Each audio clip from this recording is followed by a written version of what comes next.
Well hello everyone, welcome back to our channel Shastra and Shastra. ये वाली video में हम यहाँ पे सिग्नेचर ग्लोबल का जो लग्जरी प्रोजेक्ट लॉन्च हुआ है सेक्टर 37D में, जिसका अभी हाल ही में रेरा आया है। प्रोजेक्ट ब्रोशर जो है वो मार्केट में यहाँ पे रिलीज हो चुका है। इसको हम यहाँ पे इसका प्रोजेक्ट रिव्यू यहाँ पे हम करेंगे। एंड क्योंकि अभी तक मैंने इस प्रोजेक्ट को कवर नहीं किया था बिकॉज इसका भी रेरा नहीं आया था, बट अब क्योंकि आ गया है तो हम यहाँ खुल के इसके ऊपर यहाँ पे हम चर्चा कर सकते हैं। तो सारी चीज़ें बहुत टाइम से यूट्यूब पे काफ़ी चीज़ें ऑलरेडी बहुत मार्केट में सर्कुलेटेड हैं, लोकेशन वोकेशन। लेकिन आपको पता है मैं हमेशा कोई डिफरेंस पर्सपेक्टिव से ही यहाँ पे रिव्यू करता हूँ। ठीक है, सबसे पहले तो हम यूनिट ही जाके देखते हैं कि यूनिट कैसी है, यूनिट वर्थ भी है कि नहीं। देखिए, मैंने काफ़ी टाइम यहाँ पे स्टडी किया and trust me on this, units layouts are very much fabulous. मज़ा आ गया देख के। 4.5 BHK की यूनिट का जो साइज़ है वो मुझे बहुत ही अच्छा लगा। 3.5 भी इनफैक्ट बहुत अच्छा है। ठीक है, तो ये अगर 3.5 वाला अगर आपको मैं यूनिट दिखाऊं आपको, तो सारी चीजें जो चाहिए होती हैं वे उन्होंने यहाँ पे दी हैं। लग्जरी की एक लग्जरी होता बोलना और एक लग्जरी होता है फील कराना। ठीक है, तो यहाँ से आप एंट्री जैसे आप लेते हो, ये गेस्ट लाउंज के बाद 10 बाय 12 का है। ये जो आपको जो लिविंग रूम डाइनिंग रूम दिया है इन्होंने करीब 16 बाय 18.5 के आसपास।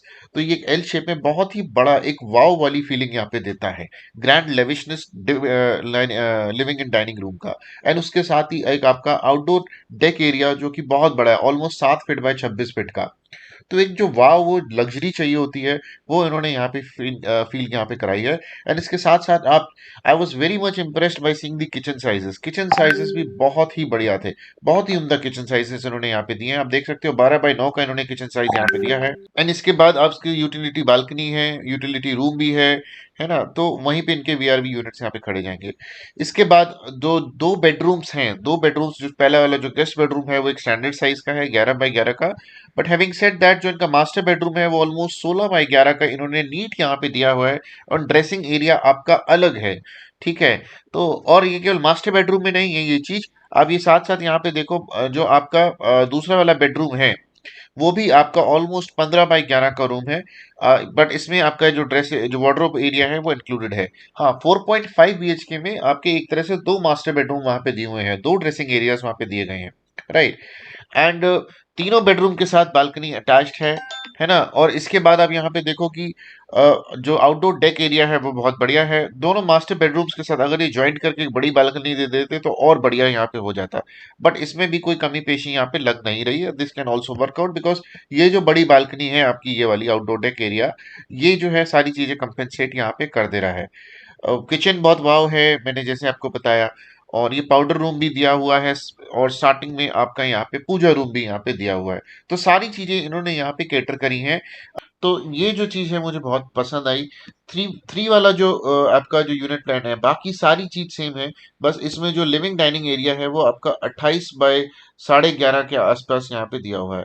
यहाँ मुझे ये थोड़ा लंबा लंबा लगा, लंबा ज्यादा। इसकी थोड़ी विड्थ अगर 13 फीट के आसपास कर देते तो ये सारी चीजें कंपेंसेट हो जाती। राइट, अगेन इसमें जैसे जितनी विड्थ कम हुई है तो उतना डेक एरिया भी आपका उसी प्रोपोर्शनेट में इसमें कम हो गया। तो ये भी ठीक है। अगर इसके अंदर वो वाव फीलिंग हल्की सी थोड़ी मिसिंग है, अगर वो A+ कैटेगरी का है तो ये A कैटेगरी का है। राइट, इसमें बस यही चीज, किचन साइज इसमें भी बहुत अच्छा दिया हुआ है। देखो आप, ऑलमोस्ट 9 बाय 12 का यहाँ पे दिया हुआ है। तो सारी चीजें ऑलमोस्ट सेम है दोनों में। बस इसका ये जो है थोड़ा सा मुझे लगा ये थोड़ा लंबा ज्यादा कर दिया उन्होंने, 28 बाय 11.5 के आसपास। अगर इसकी थोड़ी विड्थ भी और कर देते, 13 साढ़े 13 कर देते, तो ये सारी चीजें मजा ही आ जाता था। बट ये सारी चीजें ऑलरेडी जैसे बताया कि प्राइसिंग में ऑलरेडी कैप्टन हो जाती हैं। ठीक है। एंड अगेन 4.5 वाला देखोगे ये तो और ही बढ़िया है। बिकॉज जैसे मैंने आपको बताया, जो इसका डेक एरिया है वो आप देखोगे, oh my God, 37 x 7 feet के आसपास। तो एकदम वाव वाली फीलिंग यहाँ पे दे रहा है। एंड जैसे मैंने बताया आपको, अगेन इसकी भी एंट्री लाउंज के साथ, फिर आपका living and dining area almost 20 by 16 के आसपास वो सेपरेट। तो एक लेविशनेस वाली फीलिंग देता है। जो फर्स्ट इंप्रेशन जो होता है ना घर के अंदर आप जैसे ही घुसते हो, वो आपका ड्राइंग रूम देता है। तो वो इन्होंने यहाँ पे इसको कैटर बड़े अच्छे से किया है ना। एंड जैसे मैंने पहले बताया था कि 4 मास्टर बेडरूम में भी जो ड्रेसिंग एरियाज हैं दो इन्होंने यहाँ पे दिए हैं। एक ये वाला जो आपको दिख रहा है इसमें ड्रेसिंग एरिया अलग है। एंड ये वाले बेडरूम में भी आपका ड्रेसिंग एरिया यहाँ पे अलग है। एंड दो आपके 11 बाय 11 के दो बेडरूम्स इन्होंने यहाँ पे दे दिए हैं।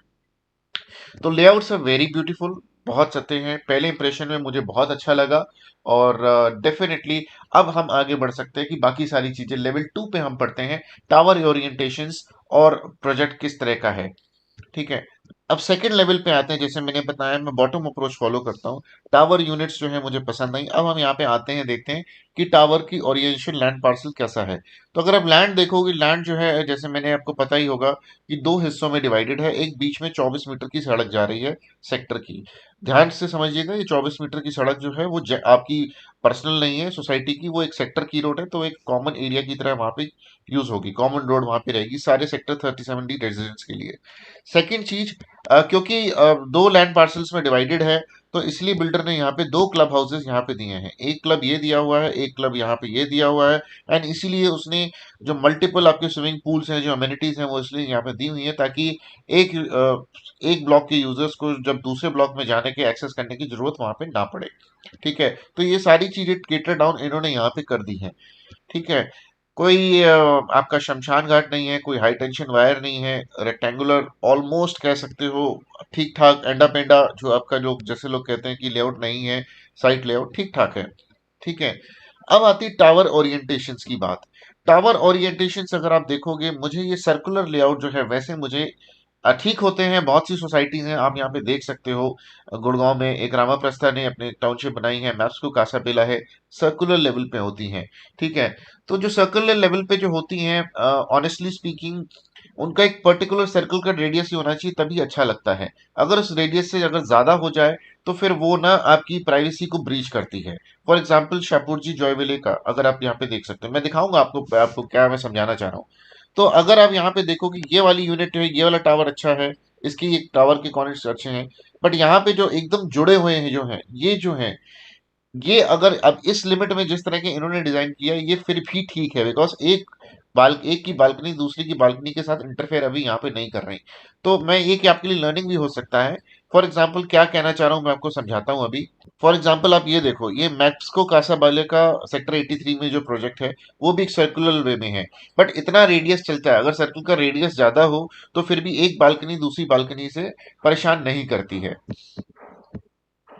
अब आप ये देखिए शाहपुर जी जॉयविले का, ये वाले टावर्स देखिए, अब टावर T1 एंड T2, ये जो बिल्कुल ऐसे वी शेप बन गए इनके।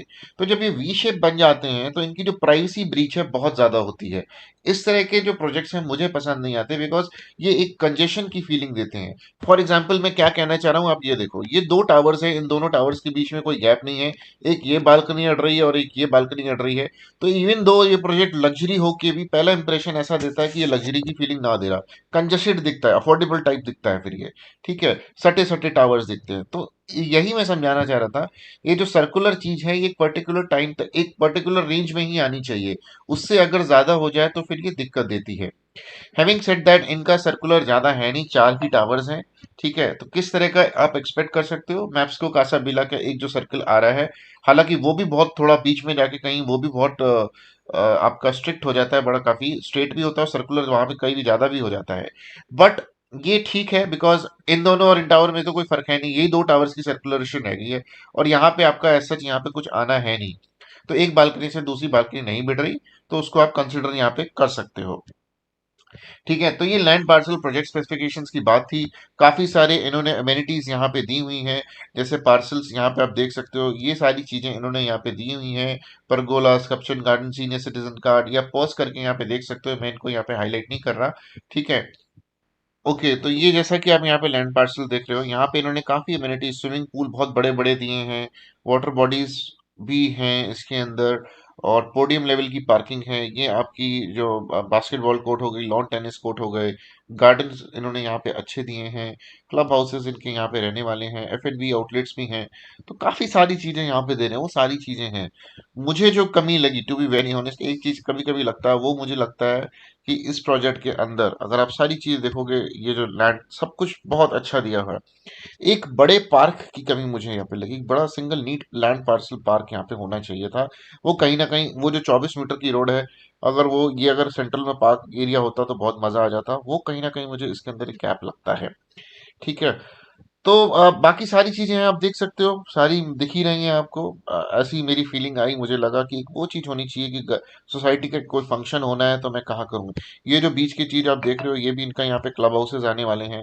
ठीक है, तो एक बिग पार्क जो है वो कहीं न कहीं मुझे इसके अंदर यहाँ पे मिसिंग लगता है।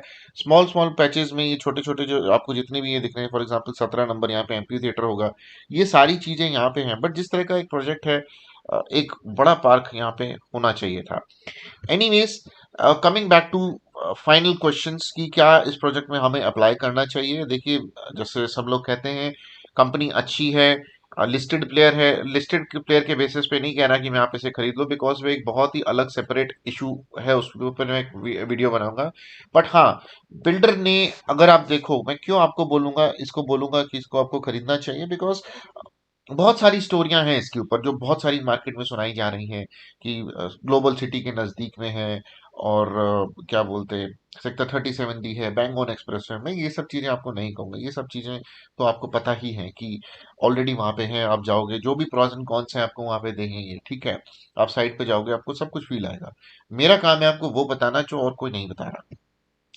Why you should go with this project, because signature global को अगर आप देखोगे, मैं केवल शेयर के बेस पे उनकी प्रॉपर्टी नहीं खरीदता।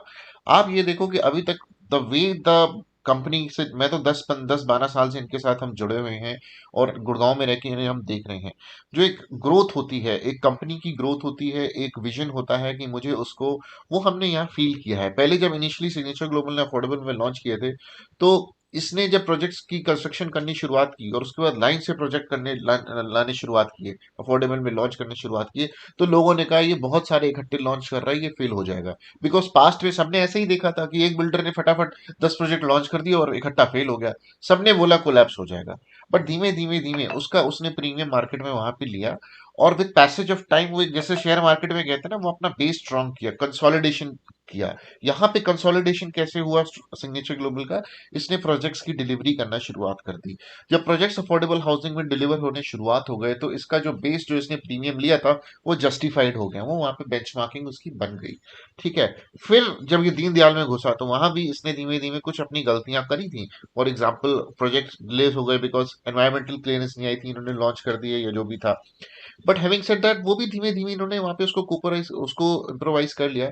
And now it has come to a situation जहां पे ये अपना लग्जरी प्रोजेक्ट यहाँ पे लॉन्च कर रहे हैं at a price of 13,000 to 14,000, जहां पे मार्केट में सब लोग 18 से 20 हजार रुपए मांग रहे हैं, और मुझे लगता है जिस पे ये मांगना चाहते थे तो मांग भी सकते थे, और इन्हें मिल भी जाता। बट इन्होंने एक स्वीट स्पॉट यहाँ पे रखा, कंसिडरिंग ऑल दोस फैक्टर्स। 13 से 14 हजार जिस तरह के लेआउट्स हैं, वो इस प्राइसिंग को जस्टिफाई नहीं कर रहे। प्राइसिंग 17-18 हजार तक भी मांगते तो शायद मिल जाते। प्लस मेरी बेट इसके अंदर ये है कि अगर आप कंपनी के पास जाते, आप इनके एक बार ऑफिस जाइए, जो इनका यूनिटेक टावर्स में है, वहां पे जाइए, आपको जो वाइब्स मिलती हैं, कंपनी वांट्स टू ग्रो। जो कंपनी खुद ग्रो करना चाहती है, उसका इन्वेस्टर जो है वो भी ग्रो करेगा ही करेगा। एंड उसका रीजन मैं आपको एक यहाँ पे और दिखाता हूँ। फॉर एग्जाम्पल, ये एक इनका अफोर्डेबल हाउसिंग का प्रोजेक्ट है। ठीक है। कहाँ से कौन, आप लैंडस्केपिंग देखो, ये फुट ट्रेल्स देखो, ये सारी चीजें, this is just an affordable housing project. ठीक है। और ऐसा नहीं है, ये आप देखो यहाँ पे परगोला इन्होंने यहाँ भी बनाया, सिटिंग एरिया बनाया, यहाँ पे भी बनाया हुआ है। तो ये सारी चीजें, ये commercial, this is an affordable housing project signature global का। ठीक है। ये पाथवेज बनाए हुए हैं, ड्राइवेज बनाए हुए हैं, वॉकवेज बनाए हुए हैं, 24 लाख रुपए में फ्लैट दे रहे। तो जब ये अफोर्डेबल हाउसिंग के प्रोजेक्ट्स इस तरह से डिलीवर कर रहे हैं, जो अफोर्डेबल ना लगे, तो लग्जरी वाले किस तरह से डिलीवर करेंगे? इस एंटिसिपेशन पे आप जरा यहाँ पे सोचिए। एक कंपनी जो बहुत ज्यादा एम्बिशियस है, जो बहुत ज्यादा अपने आप को प्रूफ करने में लगी हुई है कि हाँ मैं एक बहुत बढ़िया बिल्डर हूँ या बहुत कुछ कर सकता हूँ, तो इस प्रोजेक्ट के उसके अंदर क्या एक्सपेक्टेशंस होगी, कहाँ को लेने जाए? अगर मुझे खेलना होगा तो मैं इस बेट पे खेलूंगा। देखो, रियल रिस्क रिवॉर्ड रेशियो होता है, तो बहुत सारी चीजें होती हैं, आप आपको कंसिडर करनी होती हैं। आप केवल यूट्यूब पे जाके आप वीडियोस देके खरीदते नहीं हो। आपको फिजिकल साइट में एक बार जाना पड़ेगा, just to collect the vibes. Builder office जाइए, डीसेलर से मिलिए, सबसे मिलिए, आप जाइए, मिलना इज इम्पोर्टेंट, एक इम्पोर्टेंट टास्क होता है सबसे मिलना, just to get the sentiment and just to get the vibes कि बिल्डर क्या चाह रहा है, किस तरह से वो अपने कस्टमर्स को ट्रीट कर रहा है। आप जाते हो कि आपको पानी के लिए पूछता है कि नहीं पूछता है, या वहां उसने बाउंसर रखे हुए हैं कि नहीं रखे हुए हैं। आपको सारी वाइब्स मिलती हैं यार, केवल यूट्यूब से सारी चीजें जज नहीं होती। सो अगर मुझे बेट करनी होगी 10-12 साल में जो चीजें मैंने देखी, मैंने आपको क्या बताया, एक टाइम ऐसा आ गया था जब लोगों ने स्टार्टिंग में, जब धड़ल्ले से इसने प्रोजेक्ट लॉन्च किए थे अफोर्डेबल में, एक के बाद एक, तो लोगों ने कहा ये कोलैप्स कर जाएगा। फिर वो अपना जो सेंटिमेंट था, जो माइंडसेट था, वो तोड़ा, और लोगों ने इसको अफोर्डेबल हाउसिंग का डीएलएफ कहने लग गए थे। एंड लास्ट, मैं इस वीडियो को यहाँ पे सम अप करूंगा कि ये एक चीज है जो आपको कंसिडर करनी चाहिए, कि बिल्डर अच्छा है, केवल लिस्टिंग के बेस पे मत जाओ, लिस्टिंग शेयर प्राइसेस वो सब छोड़ दो, उसको एक सेपरेट वीडियो में मैं बताऊंगा कि it has got no impact. Listing से बस आप इतना देखो, इतना आपके लिए इंपॉर्टेंट है कि वो सारी मोस्टली जो कंप्लाइंसेस होती हैं फाइनेंशियल वाली, वो वहां पे आपके इंटरेस्ट जो है वो थोड़े सेफ गार्ड होंगे। उसका शेयर इतने पे है इसलिए मैं स्टॉक को खरीदूं, वो कोई रीजन नहीं होता। ठीक है। एनीवेज, लास्टली मैंने जैसे आपको बताया आपको क्यों खरीदना चाहिए। एक तो प्राइसिंग बहुत अच्छी है, जिस तरह के जो स्पेसिफिकेशंस और जिस तरह की जो आपको चीजें दी जा रही हैं, और जो प्रोडक्ट का जो एंड प्रोडक्ट है जो मैंने आपको बताया है, जो आपके जो लेआउट्स हैं वो बहुत अच्छे हैं। ठीक है, अगर आप 1000-2000 रुपये महंगा भी खरीद लोगे तो इस तरह के लेआउट्स आपको नहीं मिलने वाले मार्केट में। ठीक है, तो overall it is a good project. अगर आप इंटरेस्टेड हैं तो इसमें आप नीचे दिए गए नंबर से आप हमसे यहाँ पे संपर्क कर सकते हैं। ज्यादा इसमें अगेन मैंने आपको बताया, ज्यादा इसमें भी 1000 यूनिट्स ही हैं, और ज्यादा इसमें चलेगा नहीं, सेल परचेज बहुत ज्यादा यहाँ पे हो जाएगी 80 to 90%, और उसके बाद फिर आप रेगुलर जो बीच बीच में जो कैंसिलेशन यूनिट्स आती हैं या कुछ हुआ उस पेज में चलेगी, तो नो बडी कोई भी इस पे काम यहाँ पे नहीं करेगा फिर। ठीक है, तो अगर आप इंटरेस्टेड हैं दोबारा अपना मन बनाइए, अपनी कन्विक्शन बनाइए, जाइए साइट विजिट करिए, या हमारे थ्रू कोई असिस्टेंस चाहते हैं तो वो भी कर सकते हैं। और ईओआई लगवानी है तो अगर आप पूरा ये सारी चीजें कर चुके हैं तो आप हमसे यहाँ पे संपर्क कर सकते हैं, हम भी आपकी ईओआई यहाँ पे लगवा सकते हैं। Thank you so much for watching this video and stay tuned for most upcoming up soon. Till then, see you later, bye bye.